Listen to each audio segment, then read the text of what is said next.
ట్రాన్స్జెండర్లకు రిజర్వేషన్ల విషయంలో హైకోర్టు కీలక ఉత్తర్వులు జారీ చేసింది. ప్రభుత్వ ఉద్యోగాల్లో వారికి 6 నెలల్లో రిజర్వేషన్ కల్పించాలని ప్రభుత్వాన్ని ఆదేశించింది. ప్రస్తుత కేసులో ట్రాన్స్జెండర్ అయిన పిటిషనర్ స్కూల్ అసిస్టెంట్ పోస్టుకు పరిగణంలోకి తీసుకోవాలని పేర్కొంది. ఈ మేరకు న్యాయమూర్తి జస్టిస్ ఎన్ విజయ్ ఇటీవల తీర్పిచ్చారు. ఏలూరు జిల్లా జగ్గారెడ్డిగూడానికి చెందిన ట్రాన్స్జెండర్ కె రేఖ ఇటీవల నిర్వహించిన మెగా టిఎస్సిలో స్కూల్ అసిస్టెంట్ టీజీటీ హిందీ పోస్టులకు దరఖాస్తు చేశారు. జిల్లాలో 671వ ర్యాంక్ సాధించారు. అయితే ట్రాన్స్జెండర్లకు ఎలాంటి పోస్టులు నోటిఫికేషన్లు చేయకపోవడంతో అధికారులు ఆమెను పరిగణంలోకి తీసుకోలేదు. దీనిపై రేఖ హైకోర్టును ఆశ్రయించారు. ఈ వాద్యంపై ఇటీవల న్యాయమూర్తి తుది విచారణ జరిపారు. పిటిషనర్ తరపు న్యాయవాది ఎం సాల్మన్ రాజ్ వాదనలు వినిపిస్తూ రాష్ట్ర వ్యాప్తంగా 16,000 టీచర్ పోస్టుల భర్తీ కోసం ప్రభుత్వం 2025లో ఇచ్చిన నోటిఫికేషన్ లో ట్రాన్స్జెండర్లకు పోస్టులు కేటాయించలేదని, ఇది నేషనల్ లీగల్ సర్వీసెస్ అథారిటీ కేసులో సుప్రీంకోర్టు ఇచ్చిన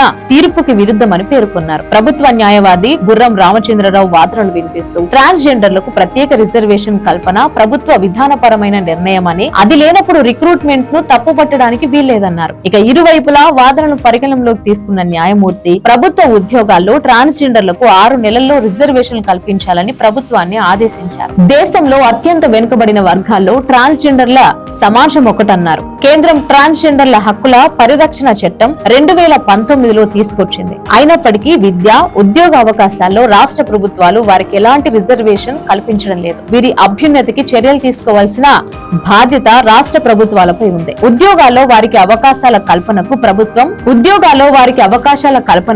ప్రభుత్వం నుంచి నిర్దిష్ట చర్య అవసరమని తీర్పులో న్యాయమూర్తి పేర్కొన్నారు.